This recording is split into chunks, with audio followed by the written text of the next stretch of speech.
Hey, good morning, and welcome to a very sunny Perth, which makes a change because it has not stopped raining. It's been literally a deluge for what seems like weeks and months, and we've had the worst winter in 50 years, I believe. It's been Baltic, it's been freezing. So, if you think coming to Australia is great for the heat, well, not at the moment. It's not. No, it's bloody freezing, and with my house's lack of central heating, it's cold, very cold. So yeah. Anyway, that's another story. I've got my summery shirt on, so I'm feeling. I'm starting to get into the holiday mood, which is great because we are going on holiday very soon, which I'm looking forward to. So lots of planning. So we're getting all that ready, and all my ailments seem to have cleared up at the moment. Although having said that, I'll probably get something wrong with me just before I go away. I can see it now. I really can. Um, anyway, this week I want to talk about my new book. So where is it? Which I have here. So it's Echoes in the Hallway, and it's out now on Amazon. And so you can. It's got a bit about there's me, and it's got a bit about me on the back, and you can actually get that online. And this is Nash House, where I grew up as a child. Well, it's a representation of Nash House, so it's not really Nash House as such, but it's as close to damn it that I could get, to be honest with you. And this is supposed to be me. So obviously, it's written under my real name because it's about personal reflections, my personal reflections as me, as Darren. I'm using my name to write it, and unlike the blog, which I use, Luke Martin Jones, and in fact, that's the name I write under most often. To be honest with you, it's it suits my blog really, and I've written under other names as well. So there are a few of them out there, and they're all relevant to what I'm sort of talking about at the time, really. And as I said, because this book is about personal reflections of that period of my life, my childhood, it's far more appropriate to use that name. So I wanted to talk a little bit about the background of the book. So Echoes in the Hallway, as the title suggests, I suppose the echoes in a way are the memories. So you could sort of replace echoes with memories in the hallway, and the book itself has a number. I think. Let me just have a check. I can't remember exactly how many. There's about 30 small memories that I've sort of reflected upon and written about, and that they are very, very short. They're no more than 1,000 words each, and I mean the book in total is about 30,000 words, and these are little personal, personal recollections of my childhood and growing up in Fareham and Titchfield, where I'm from. Somebody was asking me, excuse me, the other day, a little bit about my life as a kid, and I was trying to sort of explain how I can't really. It was a fantastic childhood. It really, really was, and I think in the book this is reflected throughout. Excuse me. I was brought up before technology, before computers, before mobile phones, before all of that stuff. And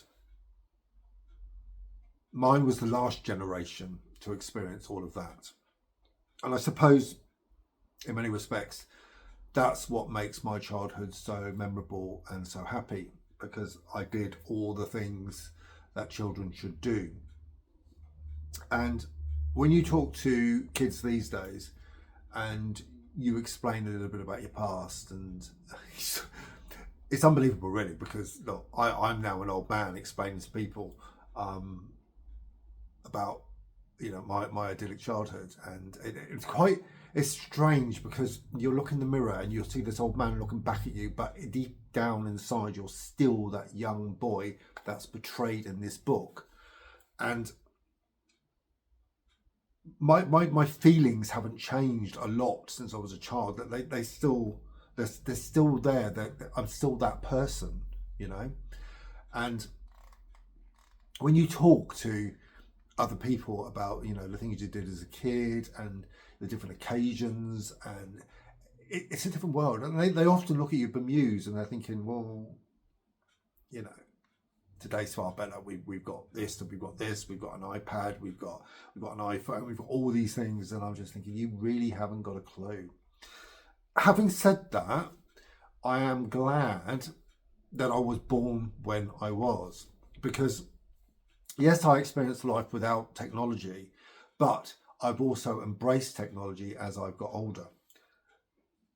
Not like some people. I mean, look, if you go on YouTube and things like that, you'll see fantastically edited videos, and people are really using social media, as TikTok is another one, which I really don't understand, and certainly haven't got an account with.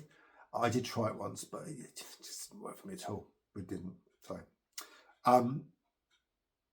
but I've embraced technology as much as I need to for what I am doing, for what I am trying to do as an individual. And one of my friends asked, well, why is it important for you to blog? Why is it important for you to document things in your life, whether it be writing a book, or writing the blog, or doing a video log talking to you? And I had to think about it for a bit, and I sort of come up with, look, I'm not going to leave a great legacy in life. So I'm not going to have children. I'm not going to have a great big family around me. And so my legacy as such is going to be words and my books and my writing. So it's emotional in a way, because deep down I would have loved to have had kids, and I love kids. I think they're fantastic, and it's to my, I'm a homosexual man, and back when I was young, we just did not have those options. They weren't available to us, and it kind of left a void in my life. So by writing about childhood memories, it kind of fills that void in many ways. But also looking back over, a period of my life that was particularly, I don't know, it was full of change, Look, as a young boy, I mean, I write from the age of, the mid 70s to the mid 80s. It was a 10-year period. And during that time, up to about the age of 15, 16, my life went from this young boy growing up surrounded by a huge family to a very insular, lonely, anxiety-ridden 16-year-old. And it is in the main because of my sexuality that I turned out that way, certainly then. And that's not for me to have a go about being gay. It's about me saying the times I grew up in, there was no acceptance, there was no embracing of me as a person. So I did, and this is, again, it's not a sub story, but I did go through hell. And I think the next book, which I'm starting on now, which would be called Out of the Hallway, it's a follow-on from 1985. So it's about me leaving school, going on to college, university, and my life up to about the age, well, about to the year 2000, and that will follow a very different journey, and that is about literally coming out as being gay. Now, most people these days come out very, very early, but for me, it was a journey that began when I was about 20. Oh my lord, about 24. Really, when I met Daryl, that's when my life really changed, and I became the person I am today. Very comfortable with my sexuality, but the anxieties that I do suffer with really span the decades, and it goes back to that traumatic, bloody goddamn awful time during the 80s, where there was nothing to support me, nothing to support my generation as we wrestled with our sexuality, and nothing or no one there for us when we needed it. So, the first book is the opening chapter, I suppose. It's a happy book. It really is. There's not a lot of controversy in it. There's certainly no horrible experiences, really. It's all about a great childhood surrounded by great people. As the book or the books progress, there will be a change in tone, I'm sure. And I'm writing now I'm not starting at chapter 1, because that's not what I'm trying to do. It's whatever's on my mind at the time. So on my mind at the moment is about a particular place I lived in Southampton, where I moved to go to university, and it's called The Mansion. And so this next book, I've begun with that. That was a particularly, what word can I use to describe that? That was a particularly open, completely, totally and utterly raucous, accepting, and also very, very difficult. And I experienced a lot of pain in that house, although it was an amazing place to live at an amazing time.